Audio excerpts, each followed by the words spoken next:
మనతో పాటుగా ఎమ్మెల్యే నవీన్ యాదవ్ ఉన్నారు. అసెంబ్లీలో మీరు మొదటిసారిగా ప్రసంగించడం జరిగింది. ప్రధానంగా కృష్ణానగర్‌కి సంబంధించి వీళ్ళకి సంబంధించినటువంటి సమస్యని ఎట్లా అనిపించింది? అసెంబ్లీలో దాదాపుగా స్పీకర్ కూడా మీకు చాలా అవకాశాలు ఇచ్చినట్టు కనబడింది. మొత్తం ప్రతిరోజు కూడా ఏదో ఒక సందర్భంలో మీకు మాట్లాడేటువంటి అవకాశం వచ్చింది ప్రధానంగా.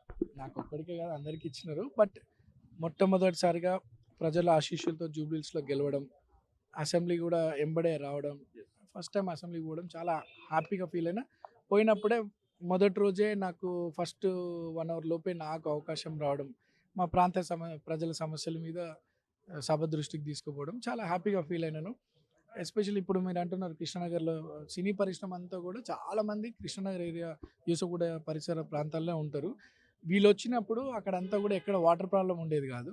కానీ ఆహ్, పరిస్థితులు మారుతూ వచ్చినాయి. అక్కడ ఉన్నటువంటి నాలా అంతా కూడా కొద్దిగా ఆక్యుపై అవ్వడము, స్టిల్ట్ అంతా నిండిపోవడం వల్ల వర్షాకాలం వచ్చినప్పుడు చాలా పెద్ద మేజర్ సమస్య అదంతా కూడా. సో, ఇప్పుడు డీసిల్టింగ్ కూడా చేయకుండా దాదాపు 25 సంవత్సరాల నుండి అది కూడా చేయట్లేరు. కానీ మా గవర్నమెంట్ వచ్చిన తర్వాత మొన్న పొన్నమన్న ఆధ్వర్యంలో, వివేకన్న ఆధ్వర్యంలో, హైడ్రా కమిషనర్ గారు, జిహెచ్ఎంసీ అంతా విజిట్ చేసినారు. దాని మీద ఒక ప్రణాళిక ప్లాన్ కూడా ప్రిపేర్ చేస్తాను. తొందరగా కావాలని చెప్పి సభ దృష్టికి తీసుకుపోవడం. అండ్ హై టెన్షన్ లైన్స్ విషయంలో కూడా ఆఫీసర్స్ ఇమ్మీడియట్‌గా రియాక్ట్ అయ్యి దాని మీద పని చేస్తా ఉన్నారు. అండ్ తప్పకుండా అవన్నీ కూడా సాల్వ్ చేస్తాం. ఇంకా ఎలాంటి కార్యక్రమాల నుంచి పూనుకోబోతా ఉన్నారు? ఇప్పటికైతే గ్రేవ్ యార్డ్ ముస్లింలకు సంబంధించి ఏండ్లుగా వాళ్ళు ఎదురు చూస్తున్నటువంటి గ్రేవ్ యార్డ్‌కు భూమి కూడా కేటాయించడం జరిగింది. కొంతమంది అపోజ్ చేస్తున్నప్పటికి కూడా అక్కడ భూమి అయితే కేటాయించడం జరిగింది. ఇంకా ఎలాంటి పనులకు పూనుకోబోతా ఉన్నాడు ఎమ్మెల్యేగా? నవీన్ యాదవ్. ఇంకా ఇక్కడ ఉన్నటువంటి సమస్యలన్నీ కూడా ఒక్కొక్కటిగా పరిష్కరించడం చేస్తాం. గౌరవ ముఖ్యమంత్రి గారి దృష్టికి మైనారిటీల గ్రేవ్యార్డ్‌కి ఇష్యూకి సంబంధించి తీసుకుపోయినప్పుడు ఏదో రకంగా అంటే క్రిస్టియన్స్ కూడా ఈ సమస్య ఉంది. ఉన్నటువంటి సమస్యను ఎట్లా పరిష్కరించాలో వీలైనంత తొందరలో పరిష్కరించమని చెప్పి రెవెన్యూ శాఖ మంత్రికి చెప్పడం, మేమంతా కూడా మీటింగ్స్‌లో కూర్చోవడం, ఇక్కడ ఉన్నటువంటి గవర్నమెంట్ ల్యాండ్స్ అన్‌అబ్జెక్షనబుల్ గవర్నమెంట్ ల్యాండ్స్‌ని ఐడెంటిఫై చేసి ఇవ్వడం జరిగింది. కొద్దిమంది దాన్ని అబ్జెక్ట్ చేస్తా ఉన్నారు. అది ల్యాండ్ అలాట్ చేసే సమయంలో కూడా కనుక్కున్నప్పుడు ఎవరు కూడా రాలేదు ముందుకి. అయిన తర్వాత ఇప్పుడు అబ్జెక్షన్స్ రేజ్ వాళ్ళకు కూడా సమస్య లేకుండా, ఎవరైతే అబ్జెక్షన్ చేస్తున్నారో వాళ్ళకు కూడా ఇబ్బంది లేకుండా మేము ఆ సమస్యని ఆ ల్యాండ్‌ని అట్లా పరిష్కారం చేస్తాం. 15 రోజులలో దాదాపుగా మున్సిపల్ ఎలక్షన్స్ రాబోతున్నాయి జీహెచ్ఎంసీ అని చెప్తా ఉన్నారు. జూబ్లీహిల్స్ పైన దాదాపు 12, 13 డివిజన్లు కనబడతా ఉన్నాయి. ఎట్లా ఉండబోతుంది అనుకుంటా ఉన్నారు? గతంలో బీఆర్ఎస్ పార్టీలో గెలిచినటువంటి వాళ్ళు కూడా మీతో పాటుగా ఇప్పుడు పనిచేస్తున్నటువంటి సందర్భాన్ని చూస్తా ఉన్నాం. కొత్త డివిజన్లు కూడా ఏర్పడ్డటువంటి పరిస్థితి చూస్తా ఉన్నాం. ఎట్లా ఉండబోతుందని? మంచిగుంటదండి. 7 డివిజన్లు 12 అయినాయి మా దగ్గర. ప్రజలకి అంటే నాయకులకు కూడా అవకాశాలు కలుగుతాయి.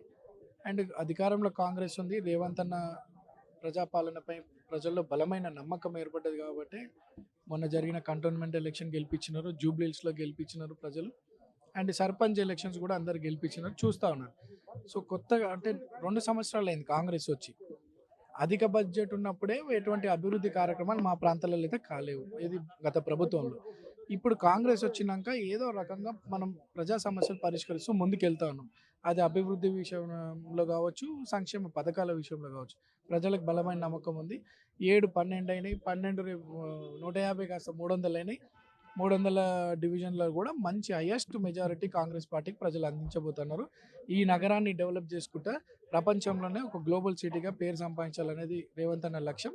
రేవంత్ అన్న లక్ష్యానికి ప్రజలు సహకరిస్తారు, సపోర్ట్ చేస్తారని తెలియజేస్తూ మేము కూడా దాంట్లో భాగస్వాములే ఎమ్మెల్యేగా ఉండి గెలిపించుకొని ఈ సిటీని గ్లోబల్ సిటీగా గ్రో చేయడానికి కృషి చేస్తాం. అన్న ప్రధానంగా సినిమాకి సంబంధించినటువంటి విషయంలో మీ ఫ్యామిలీకి ఉన్నటువంటి అనుబంధం కొనసాగుతుంది అనుకోవచ్చా?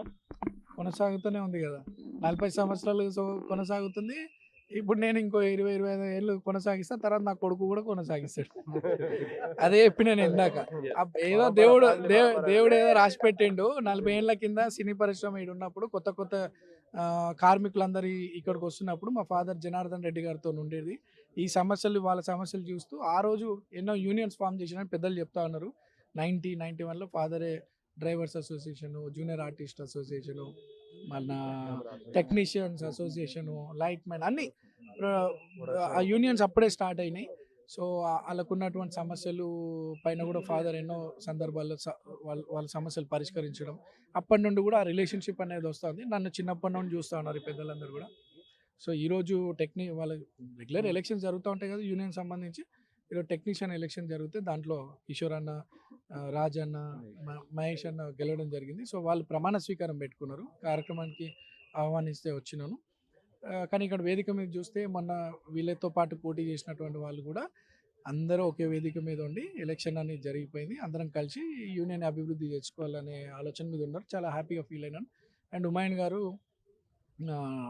హుమాయూన్ గారు మన తాహిర్ సినీ ఎక్విప్మెంట్ పెద్దలు, మా పెద్దనాన్న సత్యనారాయణ గారు, కన్నాచారి అని పెద్ద ఆయన. ఈ ముగ్గురు ఒకప్పుడు సారథి స్టూడియోలో వర్క్ చేసేది. ₹1 50 పైసా ₹1 పని చేసినటువంటి రోజులు. ఆ రోజు నుండి కూడా మన స్టూడియోస్లో ఎంతో పెద్ద సపోర్టుగా నిలబడ్డారు వీళ్ళు. ఈరోజు హుమాయూన్ అన్న దీనికి దాదాపు 35 ఇయర్స్ ప్రెసిడెంట్గా ఉండే. వాళ్ళు పోటీ చేయలేదు, యంగ్స్టర్స్కి అవకాశం ఇచ్చినారు. సో వాళ్ళకి సపోర్ట్ చేసినాడు. వాళ్ళ అనుభవాలు కూడా వాళ్ళు తీసుకుంటామని చెప్పడం జరిగింది. సో సినీ పరిశ్రమకు మాకు తర్వాత మా తమ్ముడిని 15 ఇయర్స్ బ్యాక్ మన చిత్రపురి హౌసింగ్ సొసైటీలో వీళ్ళందరూ కలిసి గెలిపించుకున్నారు మా ఫాదర్తో ఉన్నటువంటి అనుబంధంతో. సో తమ్ముడు అక్కడ తనతో అయినటువంటి సేవలు తను చేస్తున్నాడు. తర్వాత మా బావ ఒక ఆయన ప్రొడ్యూసర్గా సక్సెస్ అయినాడు. తనతో సేవలు ఇండస్ట్రీకి అందిస్తూ ఉన్నాడు. So somehow we are connected to అసలైన తొలి వెలుగు. ఫాలో వాట్సాప్ @తొలి వెలుగు official.